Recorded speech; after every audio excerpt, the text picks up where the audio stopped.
श्री स्वामी समर्थ अवधूत चिंतन श्री गुरुदेव दत्त। कसे आहेत सगळे? मजेत आहेत ना? आनंदी राहा, सुखी राहा आणि स्वामी सेवा आपली करत राहा। तर आजचा विषय मी आपल्यासाठी घेऊन आलेली आहे यमदीपदान। यमदीपदान हे केलं जाणार आहे। तर यमदीपदानाचं महत्त्व काय आहे ते मी तुम्हाला थोडक्यात सांगेल। आणि छोटी यमदीपदान केल्यामुळे आपल्या घरातील अपमृत्यू जो असतो तो टळत असतो, हे लक्षात घ्या। आपण बोलतो ना, आत्ता इथे होता आणि कसं काय झालं, ॲक्सिडेंट झाला, असं कसं काय वारला, अचानक कानावर काहीतरी गोष्टी येत असतात, मुलं असतात, आपले मिस्टर असतात, की बऱ्याचशा गोष्टी असतात कुठे ना कुठे रोजच्या रोज जीवनामध्ये बघा, ड्युट्या असतात, कॉलेज असतं मुलांचं, शाळा असतात, जात असतात, पण आपल्याला काळजी लागून राहते आणि कधीतरी अचानक काही घडलं ना तर तेव्हा आपल्या जीवाला लागतो। त्यामुळे हे जे प्रसंग असतात हे टळण्यासाठी आपल्याला यमदीपदान करायचे आहे। तर त्या दिवसाला हा मुहूर्त वर्षात एकदाच येतो यमदीपदानाचा, आणि त्या दिवशी आपल्याला दिवा लावायचा आहे।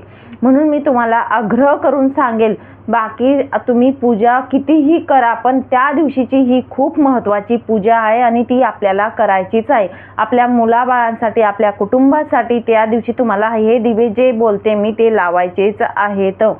त्यामुळे सांगेल तुम्हाला की आणि किती दिवे लावायचे तेही मी तुम्हाला थोडक्यात सांगेल, आणि पूजा कशी करायची, काय करायची तेही मी तुम्हाला सांगेल। त्याच्या आधी छोटीशी कहाणी आहे, त्याच्या मागे मी एक थोडक्यात तुम्हाला सांगते। एकदा यमराजाने आपल्या दूतास एक प्रश्न विचारला, काय रे, आजपर्यंत तुम्ही अनेक लोकांचे प्राणहरण केले आहेत, पण हे करीत असताना असा एखादा प्रसंग घडला की ज्यामुळे तुम्हाला वाईट वाटले, तुम्हालाही दुःख झाले? थोडा विचार करून दूतांनी उत्तर दिले, आठवतो, असा एक प्रसंग आम्हाला आठवतो। धर्मराज म्हणाले, सांग बरं। दूत म्हणाले, महाराज, पृथ्वीवरील हेमराज नावाच्या राजाच्या मुलाचे प्राणहरण करताना आम्हाला अतिशय दुःख झाले। एवढे दुःख होण्यास कारण काय? महाराज, या राजकुमाराचा विवाह 4 दिवसांपूर्वीच झाला होता। सगळ्या राज्यात, राजवाड्यात केवढा आनंद होता, पण तो आनंद संपवण्याच्या आत राजपुत्राने आपल्या विवाहाच्या साजशृंगार उतरवण्याच्या आतच त्याचे प्राणहरण करण्याची वेळ आमच्यावर आली। नुकत्याच लग्न झालेला त्यांच्या पत्नीपासून त्याचे प्राणहरण करताना आमचे डोळे ओले झाले। तिचा शोक पाहून आम्हालाही वाईट वाटले। हा प्रसंग ऐकून यमराजालाही वाईट वाटले, त्यांच्याही डोळ्यात पाणी आले। तोच दूत पुढे म्हणाला, महाराज, कृपा करा आणि पुन्हा असा अपमृत्यूचा प्रसंग कोणावरही येऊ नये असे काहीतरी करा। विचार करून यमराज म्हणाले, ठीक आहे, जे लोक या त्रयोदशीला मला दीपदान देतील आणि आजपासून पुढे 5 दिवस दीपोत्सव साजरा करतील, त्यांच्यावर असा अपमृत्यूचा प्रसंग येणार नाही। तेव्हापासून ही प्रथा पडली आहे असे मानले जाते। तर या प्रकारे आपल्याला त्रयोदशीला, जी त्रयोदशी येत असते आपली, त्या दिवशी आपल्याला यमदीपदान करायचे असते। कारण आपल्या घरात असं घडू नये, ज्या अपघात असतात किंवा अचानक होणाऱ्या ज्या घटना असतात त्या घडू नये, याच्यासाठी आपल्याला यमदीपदान करायचे आहे। तर आता यमदीपदान करण्यासाठी आपल्याला मंत्र कोणता बोलायचा तो पण मी तुम्हाला सांगेल, आणि पूजा कशी करायची तेही तुम्हाला सांगेल। तर आपल्याला त्या दिवशी 13 दिवे लावायचे असतात, वेगवेगळ्या देवतांचे 13 देवी असतात, तेही मानले जातं। हा 13 जो अंक आहे तो यमराजांना अतिशय आवडीचा अंक आहे, त्यामुळे पण 13 दिवे लावले जातात। आणि 13 दिवे जे आहेत हे आपले शरीरात सूक्ष्म वायू जे आहेत ते पण 13 आहेत म्हणूनही लावले जातात। म्हणजे त्याचा एक हा जो 13 अंक आहे हाच खूप महत्त्वाचा आहे, म्हणून आपल्याला 13 दिवे लावायचे आहेत। ते दिवे तुम्ही कणकेचे लावले अगदी तरीही चालेल, अतिउत्तम। नसतील कणकेचे लावायचे, तुम्हाला साध्या मातीच्या पंत्या असतात तेही लावले अगदी तरी चालेल। तर प्रत्येक देवाची वेगवेगळी पंथी न ठेवता तुम्ही एका ताटात जर 13 दिवे घेतले आणि एका ठिकाणी तुम्ही 13 दिवे लावून दिले तरीही चालेल। मात्र तुम्हाला सांगेल, हे 13 दिवे वेगळे आपण एका ताटात लावून ठेवून द्यायचे।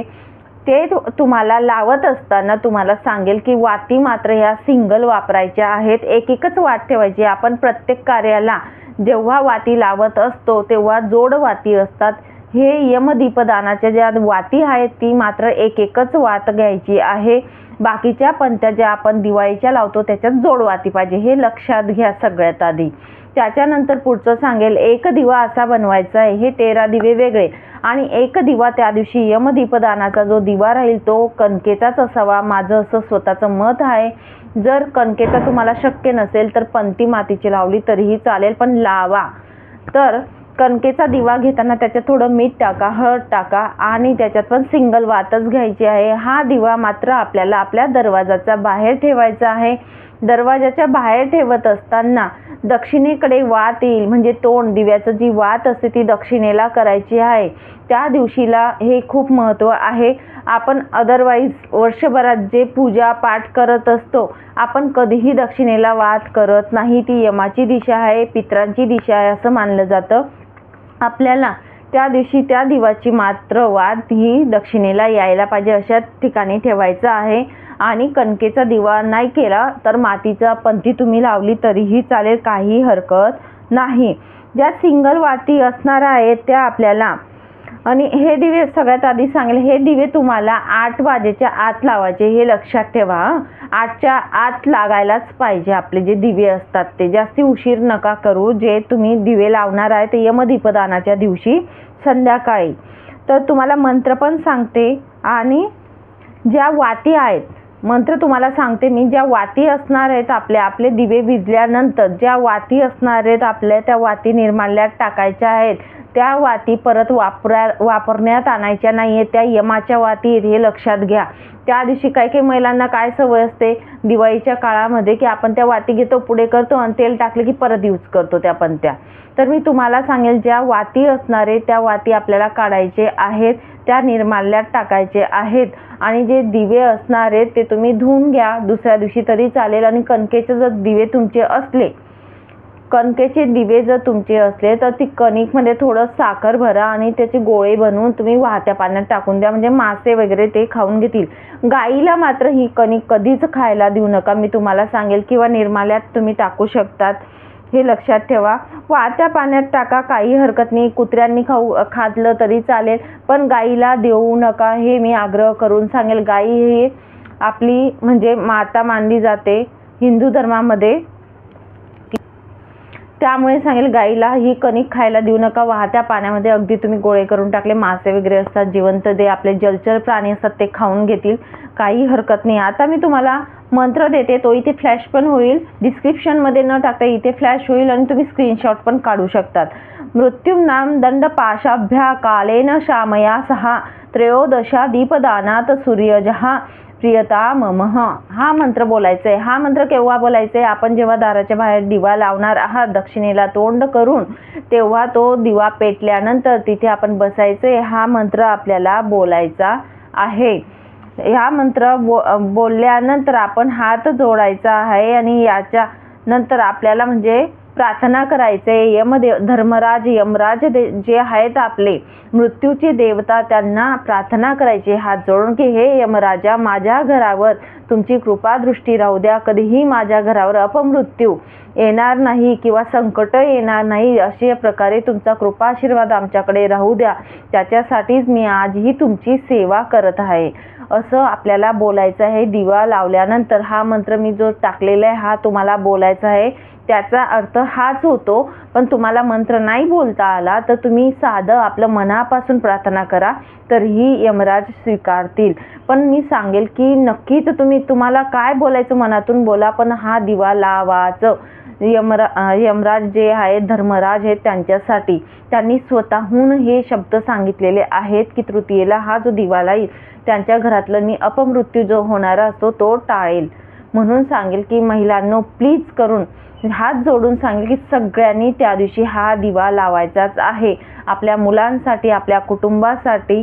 अचानक ज्या घटना घडत असतात, खूप वाईट घटना ऐकायला येतात कानावर, कुठे कमी वयामध्ये किंवा अशा घटना जेव्हा होतात तेव्हा खूप वाईट वाटतं. म्हणून सांगेल की आपण आपल्या घरासाठी, आपल्या कुटुंबासाठी नक्कीच हा दिवा लावा. चला मग इथेच थांबते. नंतर अजून भेटेल पुढच्या व्हिडिओमध्ये नवीन माहितीसोबत, नवीन विषयासोबत. तोपर्यंत श्री स्वामी समर्थ अवधूत चिंतन. श्री गुरुदेव दत्त. माहिती आवडली असेल तर लाईक करा, शेअर करा आणि सबस्क्राईब करा.